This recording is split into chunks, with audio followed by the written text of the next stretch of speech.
আজকে ভুটান ট্যুরের ডে 3 আর আমরা যাচ্ছি ব্রেকফাস্ট করেই আজকে পুনাখা সাইট সিন করতে।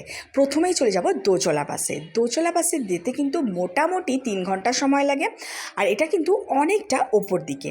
অসাধারণ একটা জায়গা। শীতকালে কিন্তু ডিসেম্বর বা জানুয়ারির দিকে কিন্তু পুরো বরফে ঢাকা থাকে, আর আমরা যেহেতু গেছি এপ্রিল মাসে সেহেতু অসম্ভব ঠান্ডা, কিন্তু বরফটা ছিল না, একদম পরিষ্কার ওয়েদার ছিল। আর যেতেই আমি একটু ক্যাফে সাইডে গেছিলাম, গিয়ে দেখলাম এখানে ঘাসের মধ্যে অসাধারণ সব ফুল ফুটে আছে। আমি না ফরেনের অনেক ব্লগে এরকম দেখেছিলাম ঘাসের মধ্যে ফুল ফুটে থাকে, আর আমি যখনই এরকম দেখতে পেয়েছি তখনই না আমি খুব এক্সাইটেড হয়ে গেছিলাম, আর আমি অনেক ফুল তুলে নিয়েছি। আমাদের এখানে তো এরকম ঘাসের মধ্যে ফুল ফোটে না, না হলে এই রকম ফুলই তুলে এনে ঘরের মধ্যে ভালো করে সাজিয়ে রাখতাম। তো যাই হোক, খুব এনজয় করলাম আজকে। আর এই জায়গাটা কিন্তু ঘুরে দেখতে অনেকক্ষণ সময় লাগে, আমি তোমাদের এইটুকু জিনিস দেখালাম।